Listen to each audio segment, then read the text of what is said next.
بسم اللہ الرحمن الرحیم۔ پارہ نمبر 21 کا خلاصہ پیش خدمت ہے۔ اس پارہ نمبر 21 کے جو مضامین ہیں تو ان میں سے ایک تو اللہ رب العزت نے مشرکین کی ایک عجیب حماقت اور جہالت کا ذکر کیا،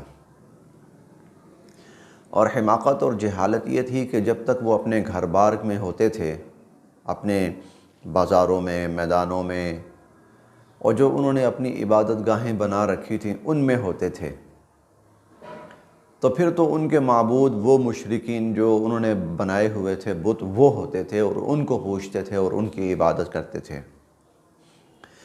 اللہ تعالیٰ فرماتے ہیں فَإِذَا رَكِبُوا فِي الْفُلْكِ، جب یہ بحری سفر پہ روانہ ہوتے تھے اور اب ظاہری سہارا وہاں کوئی نہیں ہوتا تھا، دور دور تک پانی ہے، ذرا ایک لہر آئی تو ان کی زندگی کا چراغ گل۔ اب ان کو ظاہری طور پر کوئی سہارا نظر نہیں آتا تھا تو دعوا اللہ مخلصین لہ الدین، پھر ان کو صرف ایک اللہ یاد آتا تھا، پھر خالصتاً ایک اللہ کو پکارتے تھے۔ ہم نے پیچھے بھی یہ پڑھا ہے وَجَاءَهُمُ الْمَوْجُ مِنْ كُلِّ مَكَانٍ وَظَنُّوا أَنَّهُمْ أُحِيطَ بِهِمْ دَعَوُا اللَّهَ مُخْلِصِينَ لَهُ الدِّينَ، پھر ایک اللہ کو مخلص ہو کر پکارتے تھے۔ اللہ تعالیٰ فرماتے ہیں کہ پھر جب ہم ان کو فَلَمَّا نَجَّاهُمْ إِلَى الْبَرِّ، جب ہم ان کو خیر و عافیت سے بچا کر ساحل تک اور خشکی تک، محفوظ جگہ تک پہنچا دیتے تھے، اذا ہم یشرکون، اور پھر دوبارہ اپنا وہی شرک شروع کر دیتے تھے۔ تو اللہ تعالیٰ نے مشرکین کی اس جہالت کا ذکر کیا، ایمان والوں کو تلقین کیا، غمی ہو خوشی ہو، خشکی ہو تری ہو، راحت ہو رنج ہو، ہر حال میں پکارے جانے کے لائق تو صرف ایک اللہ ہی ہے۔ بس ادعوا اللہ مخلصین لہ الدین، خالصتاً صرف اور صرف اللہ کو پکارا کرو، اور لہو دعوت الحق، پکار اللہ کا حق ہے۔ اسی طرح اس پارے کے مضامین میں سے ایک اہم مضمون سورہ الروم بھی ہے۔ 21ویں پارے کی معروف صورتوں میں سے ایک صورت ہے سورہ الروم۔ روم ایک سلطنت کا نام تھا، رومن ایمپائر یا رومی سلطنت، وہ مشہور تھی۔ آج کی دنیا میں جس طرح کچھ بہت بڑی سپر پاورز، دنیاوی اصطلاح کے اعتبار سے میں عرض کر رہا ہوں، سپر پاورز کچھ طاقتیں کہلاتی ہیں، جیسے رشین، امریکہ، یہ سپر پاور کہلاتی ہیں، اور دنیا دو بلاکوں میں تقسیم ہے۔ اب تو خیر تھوڑا سا توازن بگڑا ہے، لیکن پہلے کچھ عرصہ قبل ایسے تھا۔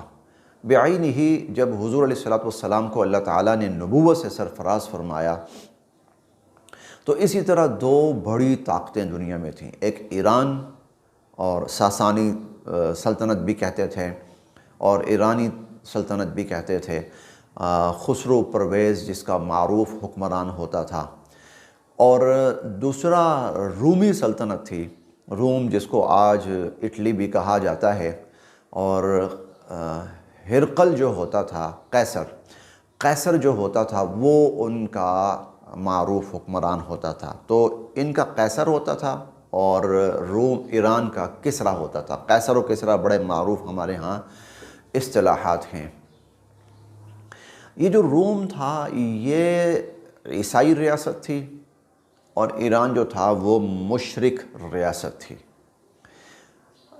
اسی وجہ سے مسلمانوں کا تھوڑا سا رجحان روم کی طرف تھا، کیونکہ وہ بھی اہل کتاب تھے، مسلمان ایمان والے ہیں، ان پر بھی اللہ کی طرف سے کتاب، وحی، یہ سب اترتی ہے۔ اور مشرکین کی جو توجہ اور ان کا جو جھکاؤ تھا اور میلان تھا وہ ایران کی طرف تھا، کیونکہ ایرانی مشرک تھے، بت پرست تھے، اور یہ بھی بت پرست تھے۔ ایران کو فارس بھی کہا جاتا ہے، اور فارس کا مطلب ہوتا ہے گھوڑے کی پوجا کرنے والے۔ جس وقت مکہ میں یہ کشمکش چل رہی تھی تو ادھر روم اور ایران کی کشمکش چل رہی تھی، اور ایران نے حملہ کیا اور روم پہ غالب آ گیا، اور اس طرح غالب آیا کہ لگتا تھا کہ رومن ایمپائر جو ہے اس کا تو خاتمہ ہی ہو گیا۔ ان حالات میں اللہ رب العزت نے سورہ الروم نازل فرمائی کہ غلبت الروم فی ادنی الارض، قریب کی سرزمین میں روم مغلوب ہو گیا ہے، شکست کھا گیا ہے۔ ساتھ ہی یہ فرمایا کہ وَهُم مِّن بَعْدِ غَلَبِهِمْ سَيَغْلِبُونَ فِي بِضْعِ سِنِينَ، اگلے چند سالوں کے اندر روم دوبارہ غالب آ جائے گا۔ جب یہ آیات نازل ہوئیں تو مشرکین نے بڑا مذاق اڑایا، انہوں نے کہا اگلے 100 سال کے اندر بھی روم اگر اٹھ کے کھڑا ہو جائے تو بڑی بات ہوگی۔ ایران نے اس طرح ان کا خاتمہ کیا ہے ایک طرح سے، اور اس طرح شکست فاش سے دوچار کیا، اب روم نہیں کھڑا ہونے والا۔ اور ساتھ ہی ان کے حوصلے بڑھ گئے کہ جس طرح ہمارے ہم مذہب لوگوں نے وہاں عیسائیوں کا خاتمہ کیا ہے، اسی طرح ہم یہاں مسلمانوں کا کریں گے۔ تو ایک ان کو مورل سپورٹ سی مل گئی، ان کا حوصلہ بڑھ گیا۔ قرآن نے جب یہ کہا کہ چند سالوں کے اندر، تو ابی ابن خلف نے حضرت ابو بکر صدیق رضی اللہ عنہ سے شرط لگائی۔ اچھا، شرط یہ لگی کہ 3 سالوں کے اندر روم غالب آئے گا، اور 10 اونٹوں کی شرط لگی۔ ابی ابن خلف کہنے لگا اگر روم غالب آ گیا 3 سالوں کے اندر میں 10 اونٹ دوں گا، اور اگر نہ غالب آیا تو تم دو گے۔ حضرت ابو بکر رضی اللہ عنہ نے فرمایا ٹھیک ہے۔ یہ بات کر کے حضرت ابو بکر رضی اللہ عنہ حضور علیہ السلام کے پاس آئے، کہا اللہ کے نبی میری ابی ابن خلف سے یہ بات ہوئی ہے۔ حضور نے فرمایا کہ اللہ نے بضع کا لفظ استعمال کیا ہے، فی بضع سنین، اور بضع کا لفظ جو ہے وہ 3 سے لے کر 9 تک کے عدد کے لیے بولا جاتا ہے۔ اس لیے اب تم جاؤ اور جا کر اس سے بات کرو کہ 100 اونٹ کی بات کرو، کہ 10 تھوڑے ہیں، میں 100 بڑھاتا ہوں، لیکن ساتھ ہی مدت بھی بڑھا دو 9 سال کی۔ ابھی یہ جو شرط ہوتی ہے نا، یہ ابھی شروع کے اندر اس وقت ناجائز نہیں تھی، ابتدائی زمانہ تھا، ابھی یہ چیز ناجائز نہیں تھی، اس لیے حضرت ابو بکر رضی اللہ عنہ نے شرط لگائی، اور حضور علیہ السلام نے اس سے منع بھی نہیں فرمایا۔ حضرت ابو بکر رضی اللہ عنہ گئے اور جا کر ابی ابن خلف سے وہ بات کی، وہ راضی ہو گیا، انہوں نے کہا ہاں ٹھیک ہے، 100 سال تک نہیں اٹھ سکتے، تم 9 سال کی بات کر رہے ہو، مجھے کوئی اعتراض نہیں، میں راضی ہوں۔ شرط طے ہو گئی۔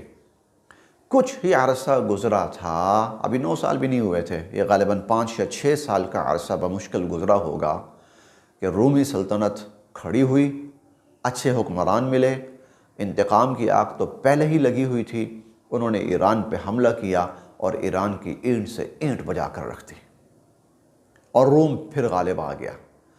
اور یہی وہ وقت تھا کہ جب حضور علیہ السلام نے مشرکین پر حملہ کیا اور غزوہ بدر ہوا، یہی وہ وقت تھا کہ غزوہ بدر ہوا، اور غزوہ بدر کے اندر مسلمانوں نے مشرکین کی اینٹ سے اینٹ بجا کے رکھ دی۔ اس طرح مسلمانوں کو 2 خوشیاں نصیب ہوئیں، ایک تو وہاں پر جو رومی سلطنت جو اہل کتاب ہونے کی وجہ سے تھوڑا سا مسلمانوں کی ذہنی مطابقت ان کے ساتھ زیادہ تھی، میلان زیادہ تھا، ایک طرف وہ غالب آئے ہیں، اور مشرکین جو تھے، ایرانی مشرک تھے، ان کو شکست فاش ہوئی ہے، اور یہاں اللہ تعالیٰ نے مسلمانوں کو مکہ کے مشرکین کے اوپر فتح اور غلبہ نصیب فرمایا۔ اللہ فرماتے ہیں کہ وَيَوْمَئِذٍ يَفْرَحُ الْمُؤْمِنُونَ بِنَصْرِ اللَّهِ، اس دن ایمان والے اللہ کی مدد سے بڑے خوش ہوں گے، يَنْصُرُ مَن يَشَاءُ، اللہ جس کی چاہتے ہیں مدد فرماتے ہیں۔ تو قرآن کریم نے جو پیشن گوئیاں کیں، بظاہراً ناممکن نظر آنے والی چیز تھیں، اللہ رب العزت نے اپنی قدرت کاملہ سے ان کو ممکن بھی فرمایا اور عملاً ان کو ظاہر بھی فرمایا، کیونکہ اللہ تعالیٰ خود فرماتے ہیں واللہ یعلم وانتم لا تعلمون، جو اللہ جانتے ہیں نا تم نہیں جانتے۔ اس کے ساتھ سورہ الروم کے اندر اللہ رب العزت نے ایک ہی جگہ پر اپنی قدرت کی 9 نشانیاں بیان فرمائیں۔ جب انسان اللہ کی قدرت کی نشانیاں پڑھتا ہے، اللہ کی آیات پڑھتا ہے، اللہ کی عظمت اور زیادہ دل میں بیٹھتی ہے، اور جتنی عظمت بیٹھتی ہے اتنی اللہ رب العزت کی عبادت کی طرف رغبت بڑھتی ہے، اور اللہ رب العزت کے احکامات پر عمل کرنے کا جذبہ پیدا ہوتا ہے۔ تو تو مختصراً میں وہ 9 نشانیاں آپ کے سامنے بیان کرتا ہوں کہ وہ صرف اور صرف اللہ کی ذات ہے جو کر سکتی ہے۔ اللہ تعالیٰ فرماتے ہیں کہ وَمِنْ آیَاتِهِ أَنْ خَلَقَ لَكُم مِّنْ أَنفُسِكُمْ أَزْوَاجًا، اللہ تعالیٰ نے انسان ہی سے اس کے جوڑے بنائے۔ انسان سے انسان پیدا ہوتا ہے، انسان سے مرد بھی پیدا ہوتا ہے، انسان سے عورت بھی پیدا ہوتی ہے، لِتَسْكُنُوا إِلَيْهَا، اور پھر اللہ تعالیٰ نے نہ صرف یہ کہ پیدا فرمایا ہے بلکہ اللہ رب العزت نے انسانوں کا سکون مرد اور عورت ایک دوسرے کے ساتھ رکھ دیا ہے، اور نکاح کی صورت میں انسان وہ سکون حاصل کرتا ہے۔ اور وَجَعَلَ بَيْنَكُم مَّوَدَّةً وَرَحْمَةً، اور پھر جب یہ نکاح ہو جاتا ہے اور تھوڑی سی عمر آگے بڑھ جاتی ہے اور انسان بڑھاپے کی طرف جاتا ہے تو سکون سے بڑھ کر یہ جو رشتہ ہے یہ محبت اور رحم دلی والا بن جاتا ہے۔ یہ اللہ کی ایک قدرت ہے۔ دوسری قدرت خلق السماوات والارض، اللہ نے آسمان بنائے اور اللہ ہی نے زمین بنائی، اللہ کے سوا کوئی نہیں بنا سکتا۔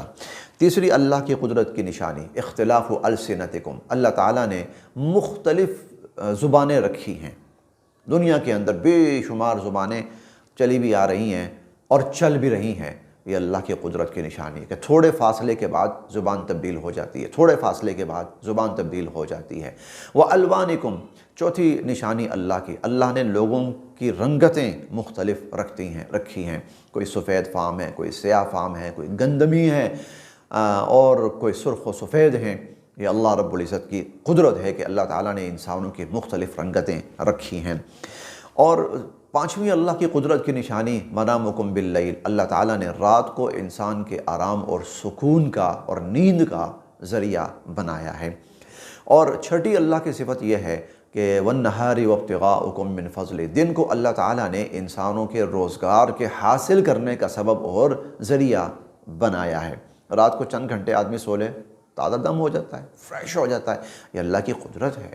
پھر فریش ہو کے دن کو انسان نکلتا ہے، روزگار کماتا ہے، یہ بھی اللہ کی قدرت ہے۔ اور اللہ کی قدرت کی نشانی یوریکم البرق، اللہ تعالیٰ بادل بھیجتے ہیں اور انسانوں کو بجلی کی کڑک اور چمک وہ دکھاتے ہیں، یہ اللہ کی قدرت سے ہے، انسان نہیں کر سکتا۔ اور آٹھویں صفت یہ ہے وَيُنَزِّلُ مِنَ السَّمَاءِ مَاءً، اللہ آسمان سے بارش برساتے ہیں، فَيُحْيِي بِهِ الْأَرْضَ بَعْدَ مَوْتِهَا، اور بارش کے ذریعے اللہ پاک زمین کو زندہ فرماتے ہیں اور پیداوار اگاتے ہیں۔ اور نویں صفت اللہ تعالیٰ کی قدرت کی یہ بیان ہوئی ہے کہ وَمِنْ آیَاتِهِ أَن تَقُومَ السَّمَاءُ وَالْأَرْضُ بِأَمْرِهِ، کہ آسمان اور زمین اللہ کے حکم سے کھڑے ہیں اور قائم ہیں۔ اربوں سال سے، آج کل کی بات نہیں ہے، اربوں سال سے اللہ تعالیٰ نے ایسی پائیدار بنائی ہے زمین و آسمان کی وہ مخلوق بنائی ہے ایسی پائیدار کہ اربوں سال سے کھڑی ہے اور اسے کوئی نقصان نہیں ہوا۔ وہ جوں کی توں ہے، انسان کا بوجھ روز بروز زمین کے اوپر بڑھتا جا رہا ہے، لیکن زمین اپنی جگہ قائم ہے۔ اس سے 10 گنا 100 گنا 1000 گنا زیادہ بڑھ جائے، زمین اپنی جگہ قائم ہے۔ مردوں کو بھی زمین سمیٹ رہی ہے اور زندوں کو بھی زمین سمیٹ رہی ہے، زمین اپنی جگہ قائم ہے، یہ اللہ کی قدرت ہے۔ اسی طرح اس پارے کے مضامین میں سے اللہ تعالیٰ نے زکوٰۃ اور سود، اس کا ایک تقابل پیش کیا ہے، مختصر سا ہے لیکن بڑا جامع تقابل اللہ تعالیٰ نے پیش کیا ہے۔ زکوٰۃ میں کیا ہے جس کو اللہ تعالیٰ پسند فرماتے ہیں، جس کا حکم دیتے ہیں، آتوا الزکاۃ، مؤتون الزکاۃ، ایتاء الزکاۃ، حکم دیتے ہیں۔ زکوٰۃ کیا ہے؟ انسان اپنے مال میں سے مال نکال کر انسانوں کی مدد کرے، ان کے کام آئے، ان کو حوصلہ، ان کو سہارا دے، ان کو سپورٹ کرے، زکوٰۃ یہ ہے۔ سود کیا ہے؟ کہ انسان لوگوں کے مال میں سے مال سمیٹے، ایسے حربے طریقے آزمائے اور اختیار کرے کہ جس سے لوگوں کا جو مال ہے وہ اس کے پاس آ جائے۔ اب ظاہر ہے کہ دینا، اس کے ساتھ جو خوبی انسان کے اندر پیدا ہوتی ہے وہ لینے والی صلاحیت سے پیدا ہو ہی نہیں سکتی۔ جب انسان لینے کا عادی بن جاتا ہے نا تو پھر اس کے اندر جرائم اس کے ذہن کے اندر پیدا ہونے شروع ہوتے، کیسے اور کیسے اور کیسے اور کیسے۔ پھر یہ جرائم جب معاشرے کے اندر پھیلتے ہیں تو پھر معاشرے کے اندر وہ انتشار پھیلتا ہے جو ہمیں نظر آتا ہے۔ اور زکوٰۃ سے کیا ہے؟ رحم دلی پیدا ہوتی ہے، نرم دلی پیدا ہوتی ہے۔ انسان کی کوشش ہوتی ہے کہ میں لوگوں کے مسائل کو حل کرنے کا سبب بنوں، نہ یہ کہ مسائل کے بڑھانے اور پیدا کرنے کا سبب بنوں۔ تو اللہ تعالیٰ فرماتے ہیں وما آتیتم من زکاۃ تریدون وجہ اللہ فاولئک هم المضعفون، جب تم زکوٰۃ دیتے ہو نا اللہ کی رضا کے لیے، تو زکوٰۃ سے کیا ہے، تمہارا مال کم نہیں ہوتا بلکہ زکوٰۃ سے تو تمہارا مال بڑھ جاتا ہے۔ مضعفون، یہ بڑھتا چلا جاتا ہے، زکوٰۃ سے مال بڑھتا، کم نہیں ہوتا۔ حضور علیہ الصلوۃ والسلام کا ایک فرمان ہے جس پر حضور نے قسم کھائی، آپ نے فرمایا کہ ما نقصت صدقۃ من مال، میں قسم کھا کے کہتا ہوں کہ صدقہ دینے سے مال کم ہوتا ہی نہیں ہے۔ تو اللہ تعالیٰ یہاں فرما رہے ہیں، ایک تو یہ کہ کم نہیں ہوتا، یہاں اللہ تعالیٰ فرما رہے ہیں فَأُولَٰئِكَ هُمُ الْمُضْعِفُونَ، ارے اس میں تو اضافہ ہوتا ہے، وہ تو بڑھتا ہے۔ اور وَمَا آتَيْتُم مِّن رِّبًا لِّيَرْبُوَ فِي أَمْوَالِ النَّاسِ فَلَا يَرْبُو عِندَ اللَّهِ، اور جب تم سود لیتے ہو نا یہ سوچ کر کہ اس سے میرا مال بڑھے گا، تو وہ مال بڑھتا نہیں ہے بلکہ یمحق اللہ الربا، اللہ اس کو گھٹاتے چلے جاتے ہیں، اللہ تعالیٰ اس کو گھٹاتے چلے جاتے ہیں۔ یہ تقابل پیش کیا، ہمیں ترغیب ہے ہم زکوٰۃ دینے والے بنیں، ہم کبھی بھی سود لینے والے نہ بنیں۔ 21ویں پارے کے مضامین میں سے ایک مضمون ہے، سورت ہے سورہ لقمان۔ لقمان ایک بزرگ تھے، یہ حضور علیہ الصلوۃ والسلام سے بہت پہلے گزرے ہیں، سالہ سینکڑوں نہیں بلکہ ہزاروں سال پہلے حضور علیہ الصلوۃ والسلام سے گزرے ہیں۔ کوئی بہت بڑے صاحب جلال، صاحب مال، صاحب عہدہ، صاحب منصب نہیں تھے، بلکہ ایک جھونپڑی کے اندر رہتے تھے، حبشیون نسل تھے، شکل و صورت بھی بہت زیادہ خوبصورت نہیں تھی۔ یا اللہ، پوری صورت اس بندے کے نام پر اتار دی، جھونپڑی میں رہنے والا، کوئی دنیا کے اندر کوئی بہت بڑا اس کا سٹیٹس نہیں ہے، معاشرہ اس کو جھک جھک کے سلام نہیں کرتا، آپ نے پوری صورت اس پر اتار دی۔ اللہ تعالیٰ فرماتے ہیں ہاں پوری صورت اس پر اتار دی، کیوں؟ اس لیے اللہ رب العزت نے انسانوں کو عقل، سمجھ، بوجھ، فہم، فراست، دانائی دی ہے۔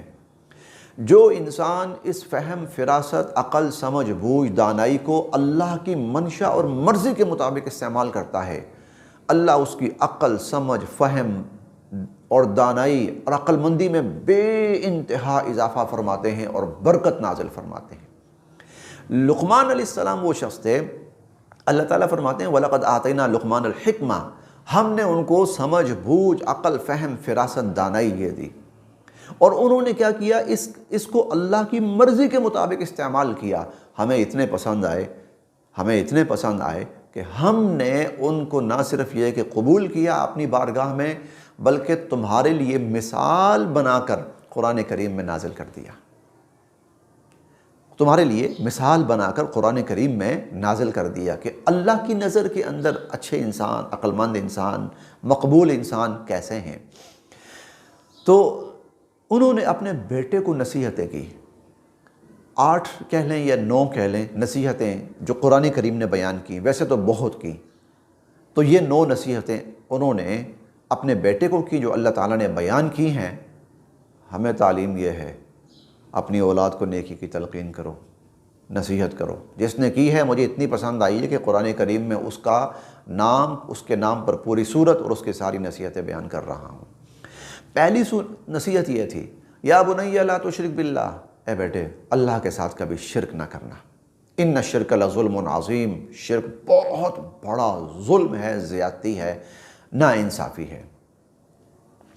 دوسری نصیحت یہ کی یا بنی، اے بیٹے یاد رکھنا، انہا ان تک مثقال حبۃ من خردل فتکن فی صخرہ او فی السماوات او فی الارض یأتی بہا اللہ، اگر رائی کے دانے کے برابر کوئی چیز آسمانوں میں ہو، زمینوں میں ہو، بلکہ فتکن فی صخرہ، چٹانوں کے اندر چھپی ہوئی ہو، اللہ کی ذات سے وہ مخفی نہیں ہے، نہ آسمانوں میں، نہ زمینوں میں، نہ چٹانوں کے اندر۔ اللہ اس کو چٹانوں کے اندر سے نکال کر لائیں گے، اللہ اس کو آسمانوں سے اتار کر لائیں گے، اللہ اس کو زمین سے نکال کر لائیں گے۔ واللہ لطیف خبیر، اللہ پاک کی نظر اتنی تیز ہے کوئی تصور بھی نہیں کر سکتا، اور اللہ تعالیٰ کو ہر چیز کی خبر ہے۔ یہ دوسری نصیحت تھی۔ تیسری، اقم الصلاۃ بیٹا نماز نہ چھوڑنا، اور وَأْمُرْ بِالْمَعْرُوفِ بھلائی کے کام کی تلقین کرتے رہنا، وَانْهَ عَنِ الْمُنْکَرِ برائی کے کام سے لوگوں کو روکنا، اور چھٹی نصیحت وَاصْبِرْ عَلَىٰ مَا أَصَابَكَ تمہیں جو بھی تکلیف، پریشانی، دکھ، مصیبت پہنچے بیٹا اس پر ہمیشہ صبر کرنا۔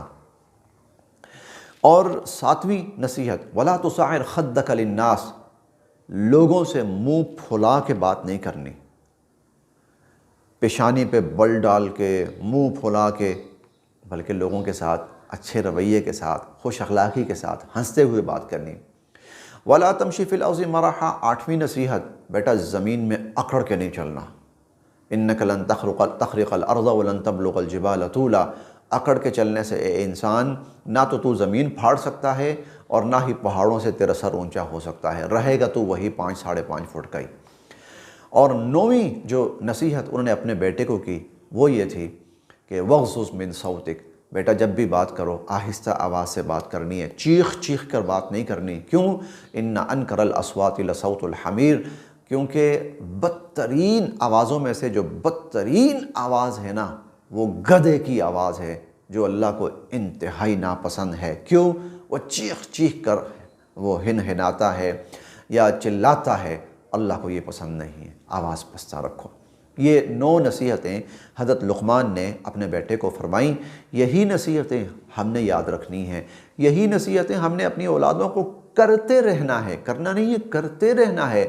نماز میں کمی ہو اور ان کو یہ کہ نیکی پر خود بھی وہ قائم رہیں اور دوسروں کو بھی نیکی کی طرف لانے کی تلقین کریں، برائی سے خود بھی بچیں اور دوسروں کو بھی برائی سے بچانے کی تلقین کریں۔